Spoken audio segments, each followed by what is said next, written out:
What is going on fellas? Welcome to Debit Credit Nation। तो दोस्तों title और thumbnail से आपको ऑलरेडी पता चल चुका है हम किस बारे में बात करेंगे। आज हम बात करेंगे हायर सेकेंडरी एग्जामिनेशन का कॉस्ट टैक्स का जो पेपर है उसमें से इनकम फ्रॉम हाउस प्रॉपर्टी के बारे में। तो इनकम फ्रॉम हाउस प्रॉपर्टी के बारे में बात करने से पहले समझ लेते हैं इनकम टैक्स की जो स्ट्रक्चर है उसमें हाउस प्रॉपर्टी कहाँ फॉल करता है। तो इनकम टैक्स में 5 हेड्स ऑफ इनकम होता है। सबसे पहले बोलते हैं इनकम फ्रॉम सैलरीज, नंबर 2 आता है income from house properties, number 3 में आता है profits and gains from business and professions, 4th head में आता है income from capital gains and final head 5th head में आता है इनकम फ्रॉम अदर सोर्सेज। अब इनकम फ्रॉम सैलरी आप लोग क्लास 11 में कर चुके हो, alright. Income from house property, income from capital gain and income from other sources, ये 3 टॉपिक्स क्लास 12 के एचएस में आता है। और जो 3rd हेड है which is PGBP which is also known as profits and gains from business and profession, ये थोड़ा सा टफ है, कॉम्प्लिकेटेड है, इसलिए इसको क्लास 12 के सिलेबस में नहीं रखा गया। आप इसमें पढ़ाई करेंगे सेकेंड ईयर में जाके, बीकॉम में सेकेंड ईयर में आप इसके बारे में पढ़ेंगे। तो ये जो इनकम फ्रॉम हाउस प्रॉपर्टी है इसका 2 पार्ट है, ओके। 2 तरह का हाउस प्रॉपर्टी हो सकता है। Number A is called let out house और number B is called self occupied house. तो समझ लेते हैं पहले what is income from house property. अगर आप किसी मकान का मालिक हो, कोई रेसिडेंशियल प्रॉपर्टी आपके नाम पे रजिस्टर्ड है और आप उसको किराए पे दे चुके हो, तो टेनेंट से जो आप रेंट कलेक्ट करते हो that rent falls under the head income from house property. तो अब हाउस प्रॉपर्टी खरीदने के बाद आप उसमें खुद रह सकते हो which is known as income from a self occupied house. Self occupied मतलब खुद रह रहे हो उसमें, और you can let it out to a tenant मतलब आप उसको किराए पे दिए हो। तो ये 2 तरह का आइटम हो सकता है इनकम फ्रॉम हाउस प्रॉपर्टी के अंदर में, और उसको लेके एक सम आज हम करेंगे। एक पुराना सम जो हायर सेकेंडरी में ऑलरेडी आ चुका है, ऐसा ही एक सम हम आज सॉल्व करेंगे। तो सॉल्व करने से पहले समझ लेते हैं ये जो सेल्फ ऑक्यूपाइड हाउस है, मान लीजिए किसी बंदे का 4 हाउस है, ओके। वो चारों के चारों हाउस वो सेल्फ ऑक्यूपाइड की तरह यूज़ कर रहे हैं, किसी को भी वो किराए पे नहीं दिया। In that case income tax act बोलता है आप मैक्सिमम 2 हाउस को सेल्फ ऑक्यूपाइड की तरह यूज़ कर सकते हो, और इन दिस केस जो एक्स्ट्रा 2 हाउसेस है जो एक्चुअली है सेल्फ ऑक्यूपाइड उसको लेट आउट की तरह माना जाएगा। That means they are actually self occupied but they will be termed as deemed to be let out, okay. So they will be termed as deemed to be let out. तो although self occupied है but उसको let out की तरह माना जाएगा, okay. तो इसको लेके हम एक सम करेंगे। तो एक सम आपके सामने निकालता हूँ, ये हायर सेकेंडरी 2018 में आया था, इसी सम को आज हम सॉल्व करेंगे। तो क्या बोल रहा है, Shri Nirmal Bose is the owner of 2 houses. Information relating to the 2 houses for the previous year 2022-23 are as follows. तो हाउस 1 कोलकाता में है और हाउस 2 दिल्ली में है। पहला हाउस सेल्फ रेसिडेंस के लिए यूज़ कर रहे हैं विच इज़ सेल्फ ऑक्यूपाइड, और दूसरा हाउस टेनेंट्स के रेसिडेंट मतलब जो किराएदार है वो उसमें रहते हैं। That means this is let out. Second वाला house is let out and first वाला house is self occupied. Next is actual rent receive. खुद के घर में कोई रेंट रिसीव नहीं होगा जो खुद रहते हैं, तो सेल्फ ऑक्यूपाइड में no rent receive, but let out में 3 लाख का रेंट रिसीव किया गया है। नेक्स्ट म्यूनिसिपल वैल्यू बोला है दोनों घर का 2,70,000 और 2,70,000। फेयर रेंट बोल दिया गया है 4 lakh and 3,40,000। Interest on loan, ये जो घर बनाया है ये घर बनाने के लिए श्री निर्मल बोस लोन लिए थे और उसमें साल भर में 35,000 इंटरेस्ट पे किया है फॉर हाउस 1 के जो लोन है, और हाउस 2 के लिए जो लोन है उसमें 80,000 के इंटरेस्ट पे किया गया है। वैकेंसी पीरियड, वैकेंसी मीन्स अगर आप किराए के लिए दे रहे हो बट आपको किराएदार नहीं मिला, उसको बोलते हैं वैकेंसी पीरियड। तो पहले घर में तो खुद रहते हैं, वैकेंसी का कोई सीन नहीं है। दूसरे घर में 2 महीना कोई किराएदार नहीं था, that means that is called loss due to vacancy, मतलब वो वैकेंट था इसलिए वो 2 महीना उस घर से कोई किराया नहीं मिला तो एक लॉस हो गया। And finally municipal tax 10%। नीचे बोला है in case of the second house 20% of the municipal tax has not been paid during the previous year 2022-23। मतलब ये जो म्यूनिसिपल टैक्स है सेकेंड हाउस के लिए 20% म्यूनिसिपल टैक्स पे नहीं किया गया है। Compute the income from house property of Shri Nirmal Bose for the assessment year 2023-24। तो चलिए शुरू करते हैं। पहले हम फॉर्मेट या फिर प्रोफोमा बनाएंगे। तो प्रोफोमा कुछ ऐसे दिखता है, computation of income from house properties.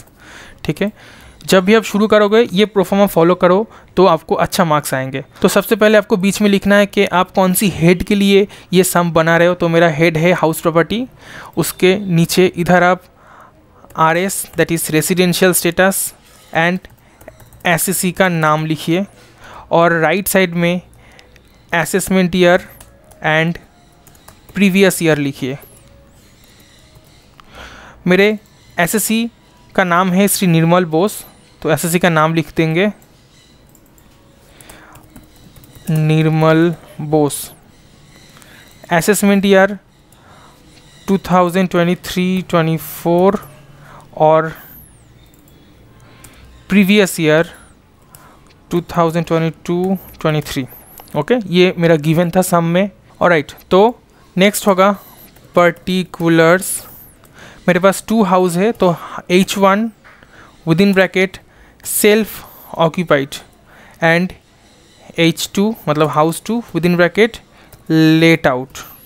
Okay, और इसको हम प्रोफोमा बनाएंगे। तो सबसे पहले हमें ग्रॉस एनुअल वैल्यू निकालना पड़ेगा which is also known as GAV। तो ग्रॉस एनुअल वैल्यू निकालने के लिए 5 स्टेप्स है। कुछ कुछ बुक्स में आपको 3 स्टेप्स दिख जाएंगे, कुछ कुछ बुक्स में 5 स्टेप्स रहेगा। तो मैं आपको सजेस्ट करूंगा कि वो 3 स्टेप वाला फॉर्मूला फॉलो मत कीजिए, क्योंकि उस फॉर्मूला में कुछ मल्टीपल स्टेप्स को एक साथ इकट्ठा करके एक कंपाउंड स्टेप बनाया गया है, जिसमें अक्सर स्टूडेंट्स गलतियां करते हैं। तो आप फॉलो कीजिए 5 स्टेप वाला फार्मूला। वो 5 स्टेप वाला फार्मूला में सबसे पहले आपको रीजनेबल एक्सपेक्टेड रेंट निकालना पड़ेगा। तो step 1 reasonable expected rent. Okay, तो रीजनेबल एक्सपेक्टेड रेंट निकालने के लिए अच्छा सबसे पहले तो हाउस जो सेल्फ ऑक्यूपाइड हाउस प्रॉपर्टी है उसमें कोई भी वैल्यू नहीं आएगा। सीधा नीचे जब हम इंटरेस्ट ऑन बोरोड कैपिटल लिखेंगे वही एकमात्र फिगर आएगा, सिर्फ एक लौता फिगर आएगा, interest on loan. Apart from that in the self occupied house there will not be any figure. Okay, no value is required. So first house को हम ब्लैंक रख देंगे। सेकेंड हाउस के लिए निकालेंगे तो रीजनेबल एक्सपेक्टेड रेंट का formula है, हमें देखना होगा म्यूनिसिपल वैल्यू और फेयर रेंट दोनों में व्हिच एवर इज़ हायर। फिर इसका जो आंसर आया, ठीक है, तो मेरा जो आंसर निकला, आंसर जो आया उसके साथ हमको देखना होगा स्टैंडर्ड रेंट को कंपेयर करेंगे और देखेंगे व्हिच एवर इज़ लोअर, तब जाके मेरे को मिलेगा रीजनेबल एक्सपेक्टेड रेंट। तो देखते हैं हाउस 2 के लिए म्यूनिसिपल वैल्यू और फेयर रेंट क्या क्या है। हाउस 2 का नेट म्यूनिसिपल वैल्यू दिया गया है 2,70,000। ये जो 2,70,000 है this is net municipal value, हमें ग्रॉस म्यूनिसिपल वैल्यू लेना पड़ेगा। ओके, तो नेट म्यूनिसिपल वैल्यू और ग्रॉस म्यूनिसिपल वैल्यू का क्या फंडा है, अगर घर is located in any of the metropolitan city that is Delhi, Mumbai, Kolkata और चेन्नई, तो हमको ग्रॉस को नेट में कन्वर्ट करना पड़ता है म्यूनिसिपल टैक्स निकालने के लिए। ओके, तो ये जो म्यूनिसिपल टैक्स निकलेगा इसके लिए हमें नेट म्यूनिसिपल वैल्यू चाहिए। उसके लिए ये जो नेट म्यूनिसिपल वैल्यू गिवन है that is fine, but for reasonable expected rent calculation we need the gross municipal value. So this net municipal value is actually gross minus 10%. So from net we need to calculate the gross. So how to find the gross value? Let's say my gross is X, then my net is X minus 10%. Okay, that is 90% of X. So I can say 0.9x is my net. Now from 0.9x I need to find the gross. So how to do that? So find out the net value. So my net value is 2,70,000 divided by 0.9 or divided by 90%. You will get the gross value. So my gross value is 3 lakh. Okay, so municipal value is 3 lakh, which is gross municipal value 3 lakh, and fair rent is 3,40,000, whichever is higher between 3 lakh and 3,40,000. 3,40,000 is higher, so 3 lakh and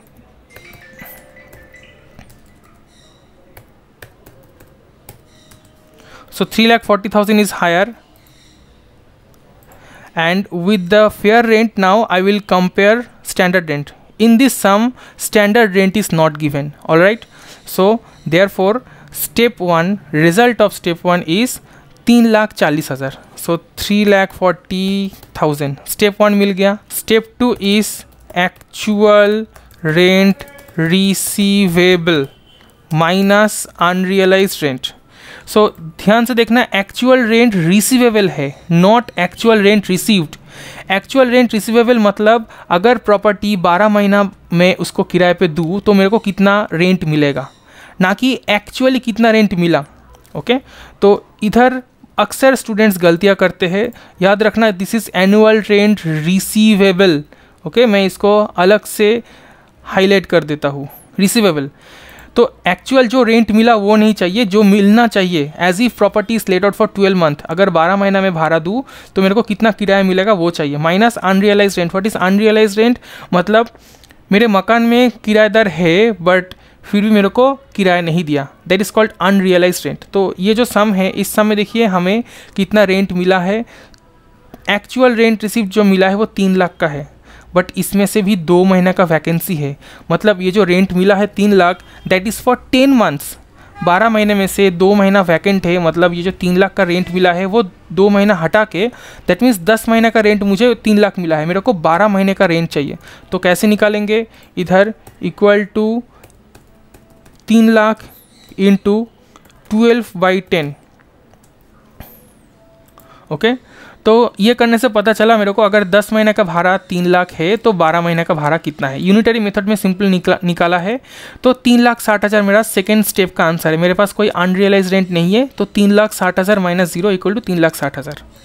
next step 3 is higher of step 1 and 2. तो 1 और 2 में से सबसे ज़्यादा कौन सा है? 2 ज़्यादा है, तो मैं 2 को इधर से स्टेप 2 से स्टेप 3 में डाल देता हूँ. नेक्स्ट स्टेप 3 है loss due to vacancy. Loss due to vacancy बोले तो अगर मेरा मकान खाली है, मतलब मैं टेनेंट ढूंढ रहा हूँ, मेरे को टेनेंट नहीं मिला. जैसे इस सम में देखिए 2 महीना वैकेंसी पीरियड है, मतलब मैं मकान रेंट पे देना चाहता हूँ बट 2 महीना मेरे को कोई किराएदार मिला ही नहीं, तो वो 2 महीना मेरा लॉस हो गया. तो वो वैल्यू मेरे को इधर डालना है, लॉस ड्यू टू वैकेंसी. तो कैसे निकालेंगे? मेरे पास ऑलरेडी 3 लाख का जो रेंट है वो 10 महीने का रेंट है, राइट. तो फिर 2 महीने का रेंट कितना है? तो 3 लाख इंटू 2/10 ऐसे निकाल सकते हैं. या फिर 12 महीने का रेंट कितना है? 12 महीने का रेंट है 3,60,000 और हमें कितना मिला? 3 लाख. तो माइनस करके भी निकाल सकते हैं. ओके, तो 3,60,000 माइनस 3 लाख करके भी 60 लाख निकल सकता है, और इक्वल टू 3 लाख रेंट मिला है 10 महीने के लिए, तो फिर 2 महीने का रेंट कितना है? 2/10.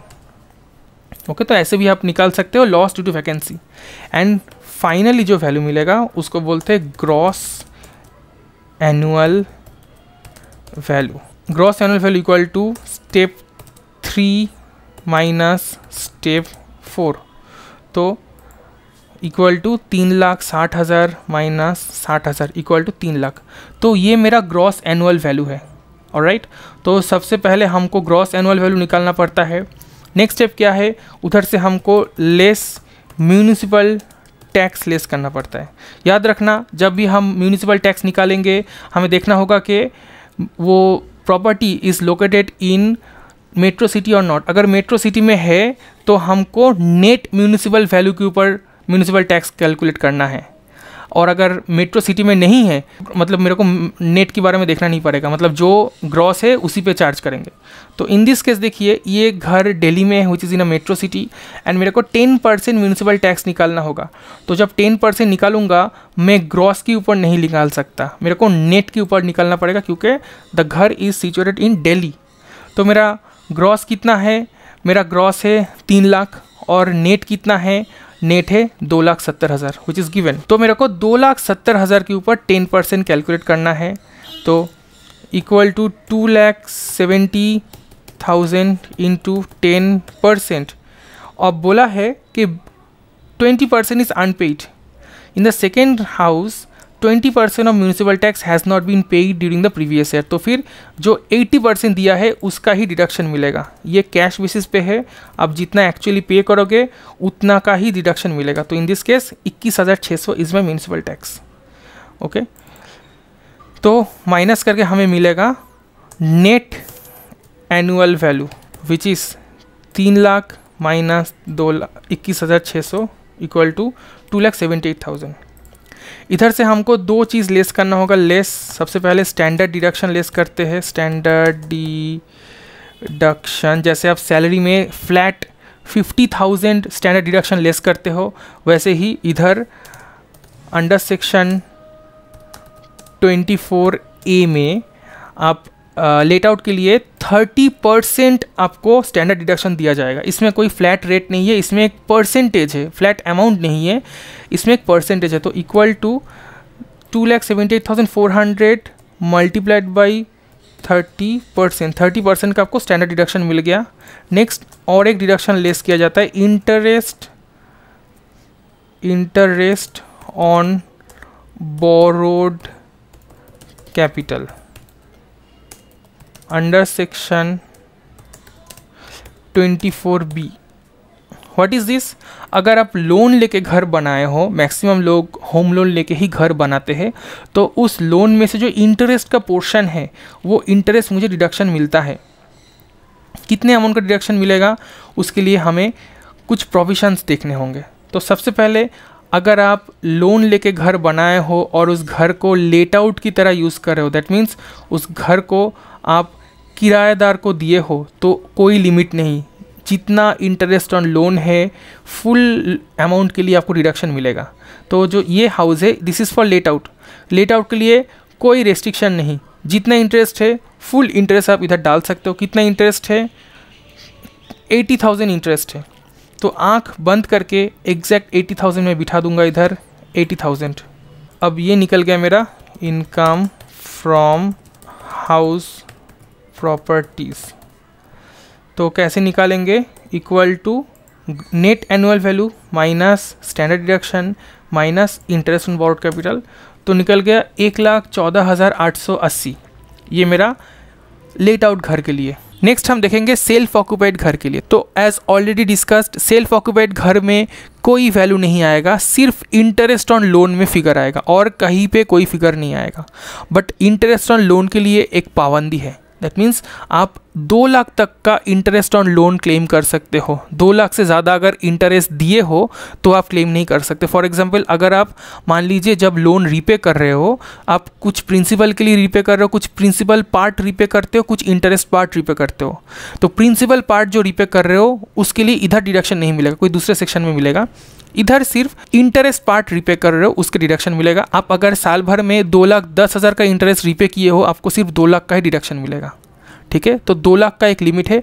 ऊपर से और एक रेस्ट्रिक्शन है, दैट इज़ अगर कुछ सिनेरियो में अगर आप वो सिनेरियो फुलफिल नहीं करते तो आपका जो ये 2 लाख का लिमिट है वो घट के 30,000 का लिमिट हो जाएगा। ओके, कौन कौन से सिनेरियो में वो 2 लाख का लिमिट घट के 30,000 हो जाएगा?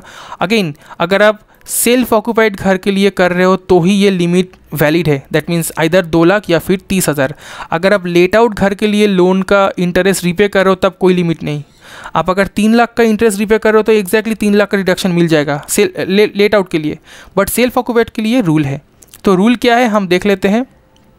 देखिए इसमें लिखा है कि your deduction on interest is limited to 30,000 if you fail to meet any of the following conditions given below for the 2 lakh rebate.